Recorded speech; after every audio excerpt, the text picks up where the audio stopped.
They say never meet your heroes because one might get disappointed with the things they find out. And I believe this is exactly the same effect that is happening right now with Russia and its relationship with its neighbors.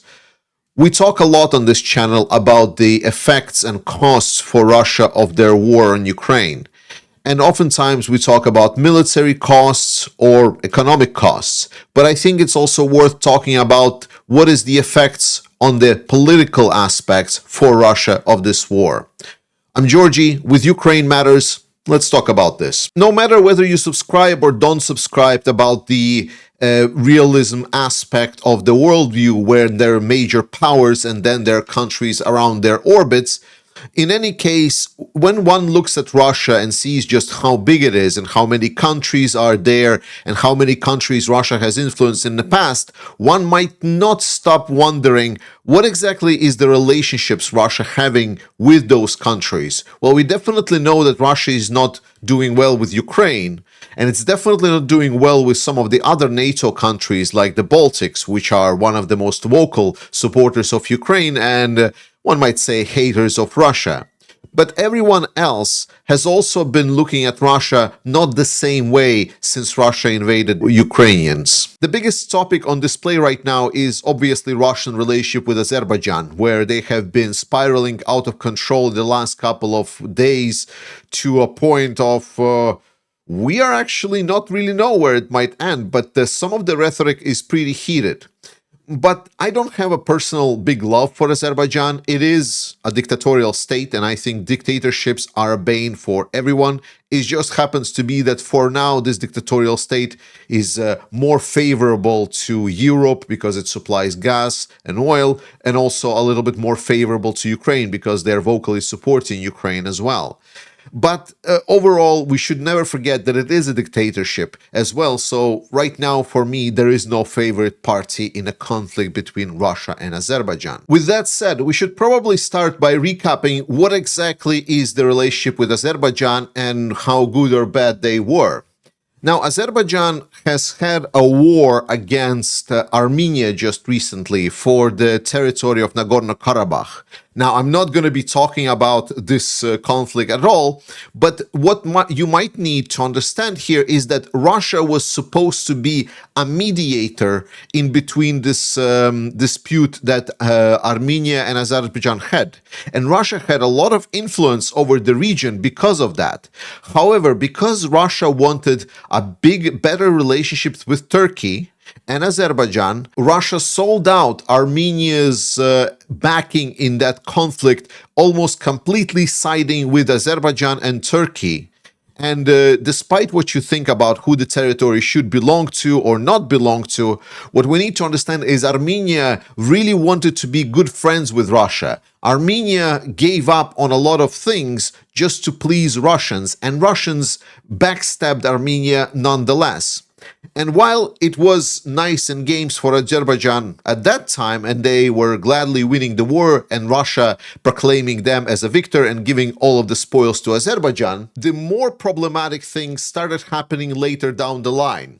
Because not only we saw slowly a relationship between Azerbaijan and Russia drifting away, but more importantly, the big crisis escalation happened with Russians actually shooting down Azerbaijani plane some time ago, where that plane got shut down during the Ukrainian drone strike over Chechnya, and some of the anti-air missile operators at the ground in Chechnya, they actually fired missiles at the Azerbaijani plane. Some people died on that plane, but the plane did not get destroyed or fall into the sea. It was actually able to make it over the sea all the way to Kazakhstan, and despite the damages it sustained, it was able to land and actually had some people survive the whole event.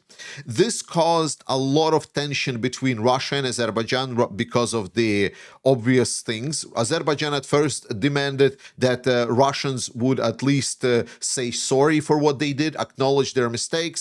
This was swept under the rug because that's what dictatorships do once they get some kind of favorable conditions. But I think the bad taste in the mouth never disappeared. And then just recently, the event that kind of took everyone by storm was Russian police detaining some 50 people in Yekaterinburg to supposedly profile them against some kind of murder case that happened a while ago. And this could have been like, okay, nationally, racially motivated profiling, fair enough, bad optics.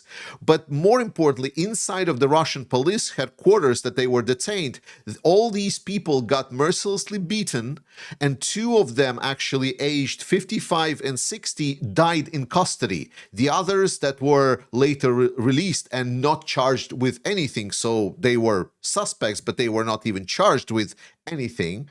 Those people also sustained significant beatings and abuse in the hands of the Russian policemen. In response to that, Azerbaijan detained Russian propagandists from the Russian Sputnik agency in Azerbaijan, and also detained some other Russian nationals that are working in IT, claiming that they are part of some kind of anti-Azerbaijan, I don't even know, like terrorist organization, whatever the charges were. To be honest, it doesn't matter because it's all bullshit. And the whole point was just to detain them, and then they paraded them in the court where all these people were standing in cages, absolutely beaten to the pulp, with their faces so deformed from the beating that it was basically unidentifiable at first by the journalists who exactly detained people were. So again, one dictatorship, second dictatorship, there is no good side in this. And that is knowing that I don't really have any love for the Russian propagandists whatsoever. But this also later escalated with Azerbaijan releasing new audio files that were supposedly obtained from the Russian anti-air unit that shut down this plane, together with this note over here that actually talked about what happened during those events. An insider did a great investigation in details over here. So in this message, you can see the person that was responsible and working at that station. I believe it was the anti-air system Tor, I believe, or Panzer. It's one or the other. And they basically stated that they found a target, and they had such a bad communication that they were talking over the phone, like a regular phone, with their command post. And supposedly the current logic is that either the post just didn't see this air target whatsoever, and they had like a dense fog in the area. The general command post gave an order to shut down this aerial target, despite the fact that it was moving in a straight line with over 490 kilometers per hour, which is, to be honest, quite intense. Ukrainian drones that were able to fly that far, they are not really moving at those kind of speeds. Those are usual propeller planes. They are not moving at these high speeds. So long story short, Azerbaijan is pressing with pretty convincing evidence that Russians on purpose shut down the plane, that still no sorry words have been expressed to Azerbaijan, and that Russia is not having it good, and their detention of the Azeri nationals and killing of two Azeri nationals in Russian police station, again, no sorry for that, and Azerbaijan is just claiming that it was Russian national hate and national ethnic profiling from the Russian side. On the Russian Z propaganda channels, the Russian nationalists and Russian Nazis, they obviously hate all of this. They hate that Russian state does not respond accurately, and they're already calling for some kind of a holy ethnic war against Azerbaijan. Now, I don't expect these things to happen. Putin is not a complete idiot, despite the fact that he is deluded and living in a world of delusion, but he's not going to start a fight on the second front, especially against Azerbaijan that is very strongly backed by Turkey. But what it indicates the most is that Russian influence in Azerbaijan has been waning. Russia has been for a long time the power that had absolute control over the area. They were the peacemaker. It was their troops that were basically controlling the border control stations in between Azerbaijan and Armenia.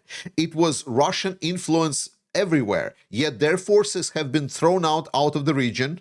They have been proclaiming that Azerbaijan is doing the right thing. Azerbaijan has been aligning itself with Turkey, and Turkey as well, not a big fan of Russia. They have been always ready to go into conflict with Russia by shooting down a Russian plane when it crossed Turkey's line. Now Turkey is trying to unify with the European Union in kind of as US is trying to drift away from Europe, and Turkey is stating is like, let's unite with Europe, and Europe is responding with only one thing. We have only one threat, which is Russia. So putting Turkey in a situation where they need to acknowledge that they want to unite against Russia.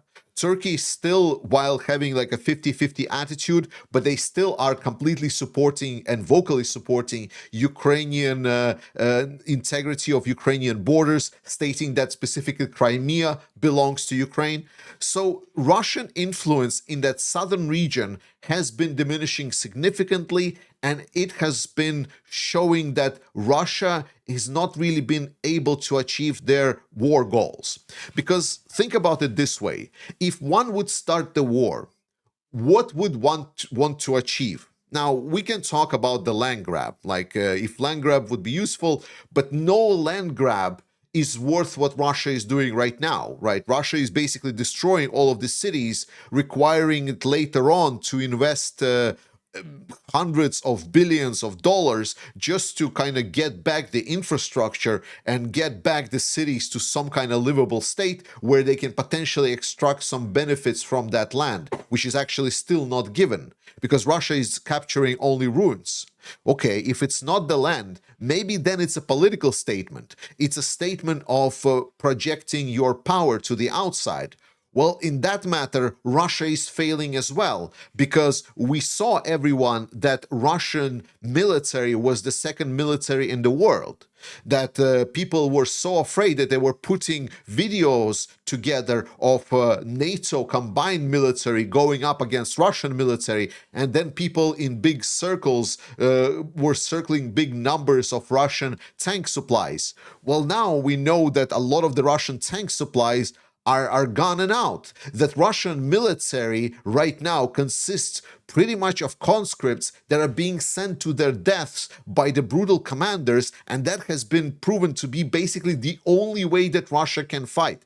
That even their aviation is incredibly subpar, because when you look at the videos from the aviation, then some of the Russian plane pilots need to attach just regular consumer-grade electronics like navigation devices just so they're able to find out where the hell they are in the skies and where they need to shoot at. The fact that the Russian military communicates by phone, as we just explained, in those events in Chechnya when they shot down the Azerbaijani plane. Russia has shown that military power-wise, to be honest, not very impressive. Like, if you wanted to do impressive, you needed to do what, like, basically Israel tried to do with Iran, just taking over. Yet it failed, and since then, Russia just went in all in war. Okay, fair enough. Maybe then Russia is ready to go all in because the outcome is completely beneficial for Russia, and it's what's gonna turn every head around after that. Well, no, not the fact, because even if Russia takes Kyiv, even if Russia gets there, taking Ukraine is not the same as holding Ukraine. Ukrainians are not going to disappear, and Ukrainian resistance is not going to disappear, despite the fact, as you might see, some of Ukrainians getting tired. Ukraine will turn in a nightmare for Russia. It will require insane resources to sustain it, and resistance on those territories will be incredibly difficult for Russia to control. There is no good outcome in which Russia just kind of ends this war and everything is fine and dandy. They will always need to go further. And in that sense, Russia is also losing. There is no positive outcome when Russia is winning and it has won and everything is good. Now, there are certain situations where we can see that Russia might end this war and not completely fall apart. But even that scenario is not quote-unquote good. And in the meantime, it is becoming that obvious for everyone that Russia is losing its grip, that it's becoming weaker. Then from a regional power, it's becoming really, really, really desperate. Let's take, for example, something like Moldova. Moldova is a country with a territory of it being controlled by the pro-Russian groups, and more specifically by actually some of the Russian military that settled in some of this part of Moldova that is right on the border with Ukraine. And in that region that is called Transnistria, there was a lot of instability, and Russia used that pressure of that region to control a lot of narratives in Moldova. And a lot of the narratives within Moldova has been said to be pro-Russian. But in recent years, not only we saw Moldova banning some of the pro-Russian parties, not only we saw Moldova coming back to talks with EU, we've seen as a resurgence of Moldovan state to go back to being independent state and being absolutely dedicated to the European path and neglecting Russian influence.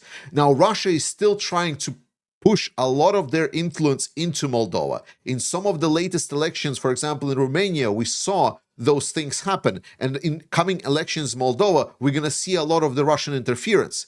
But nonetheless, even the polls still suggest that the pro-European way of Moldova is still going pretty strong.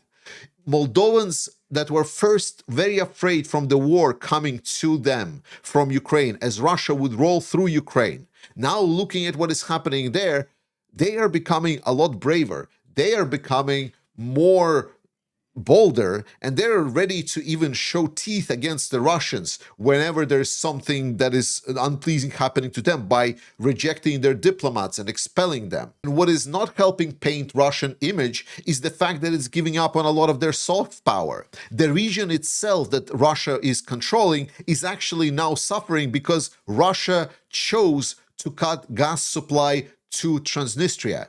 This is actually not, interestingly, not a decision by the Europeans or Moldovans to not transit Russian gas. No, it's actually Russians, despite the fact that there are options to get Russian gas into Transnistria, it's Russians that decided that they will not be sending the supplies of gas to the region. Now, I don't expect people in those regions to suddenly realize that Russia is a bad guy, but it does not help Russia's cause whatsoever. And then coming back to the Armenia and Azerbaijan region, Armenia itself did not really take very kindly the Russian siding with Azerbaijan and basically proclaiming that Armenia lost this war single-handedly.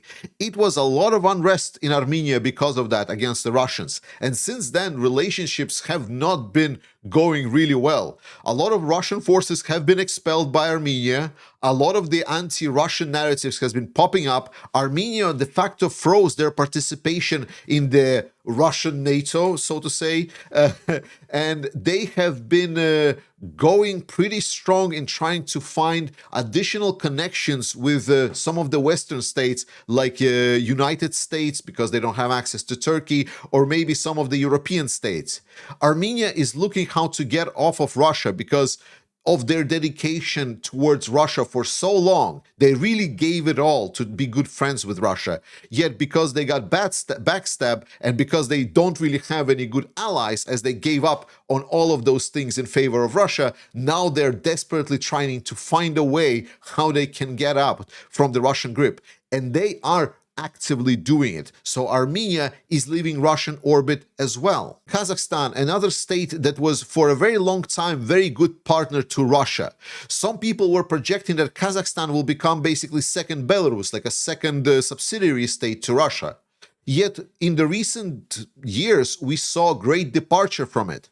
There was a crisis in Kazakhstan when the protesters became a little bit too loud, and the Kazakhstan leader at the time requested Russian forces to help quell those uprisings. And quell those uprisings they did. Russians came in, they've quelled the uprising, but then they were also sent out. And since then, Kazakhstan has been looking at what's happening in Ukraine, looking at their own population, specifically the northern region that are bordering Russia. And they are saying, well, we definitely don't want Russia to come in here to protect Russians like they did in Ukraine, especially because we don't really have any kind of European states like Poland that will just be a great hub for us to support if Russia invades. And we'll need to fight basically on our own. So since then, they've been trying to de-Russify themselves, moving away from Cyrillic alphabet in their language back to Latin.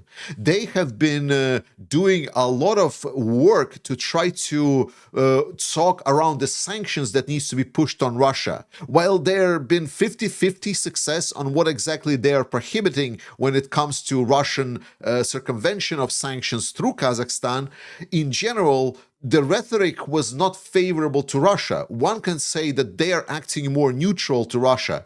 Again, because I think they see the fact that they don't really have any major natural allies.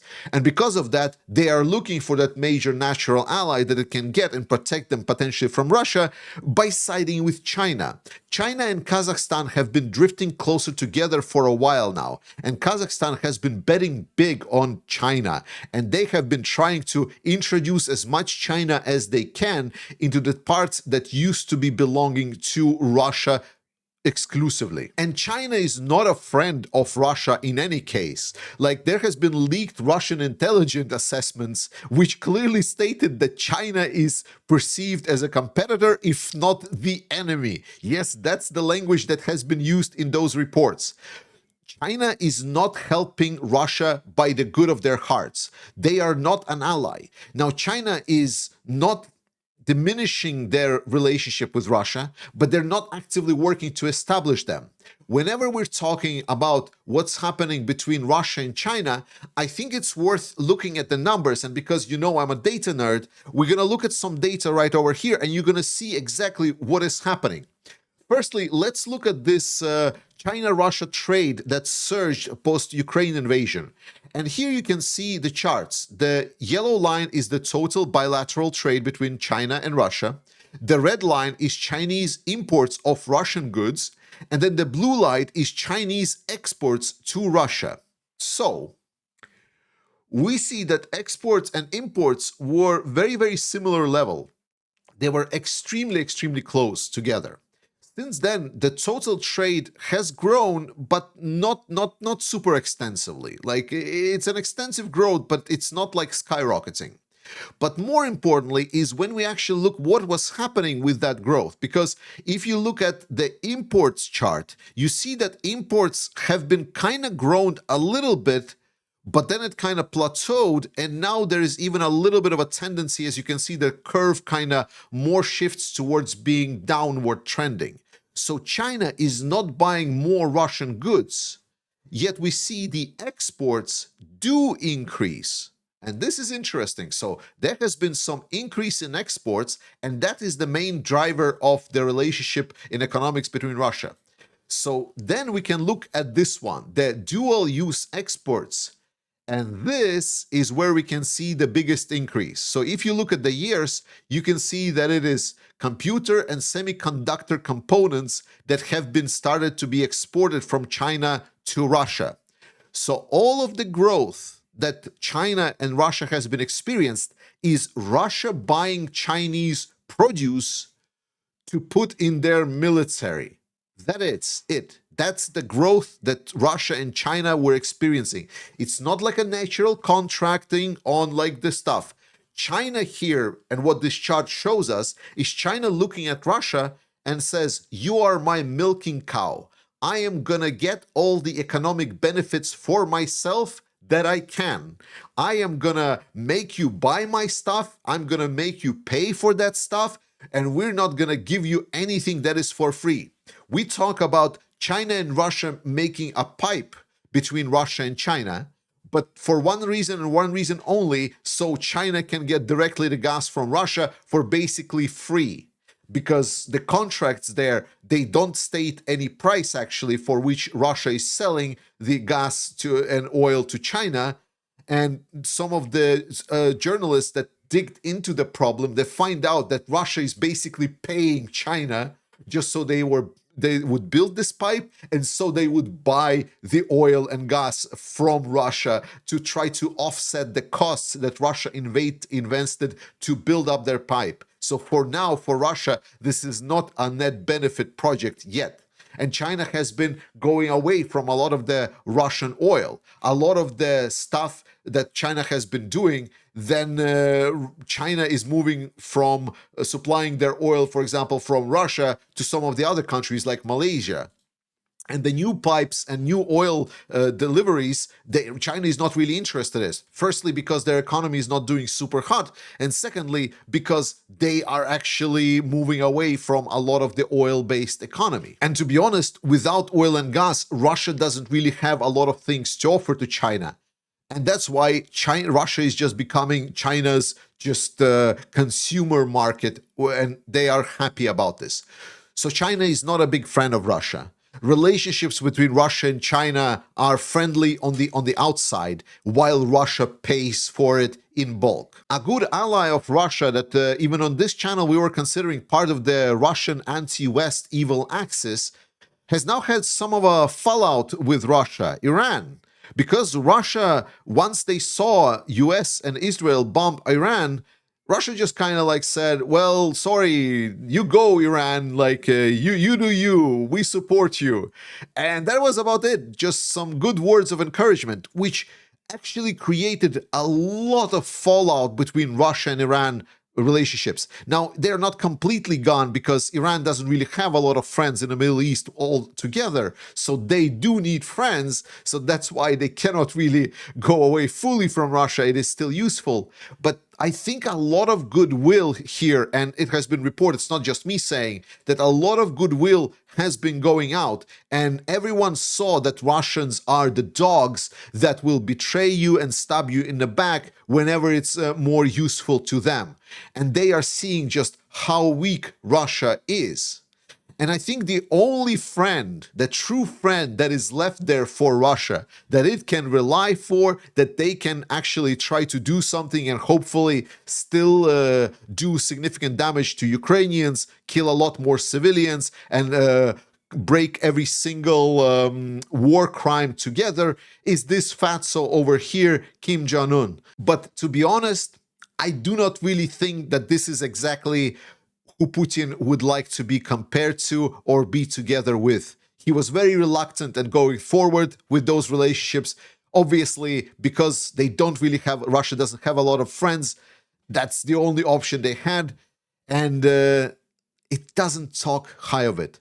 This is another thing that is diminishing Russian reputation, because while Russia still is strong and is still doing damage to Ukraine, and that's why people are worrying it, the reality of the matter is, all of the countries that are not looking at Russia through the rose-tinted glasses of some kind of a superpower that is just there and dominates the area, the reality of the matter is that Russia squandered all of their influence and power in the regions that they had. That Putin not only lost their military power, in the actuality, they lost all of that dormant power that when I started saying is like, don't meet your heroes, and a lot of countries were looking at Russia and they were pretending who Russia was and how strong it was. And now that Russia got tested for it and it turned out that it's full of garbage, well, they are garbage. And everyone is seeing it now, and the damage to their political influence has been insane. And to be honest, I don't really think there is a way for them to recover it. But we must remember that war in Ukraine is not over. We must do our part and support Ukrainians. There is no up and running right now campaign for this channel, but I would like to call on my community to help the friend of the channel, Rick the Ukrainian, to help reach his goals in the NAFO 69 Sniffing Brigade campaign that they're doing right now. The links will be in descriptions. Let's do our part. Let's participate. I love you. Slava Ukraini, trust in Ukrainian armed forces, and I will see you next time.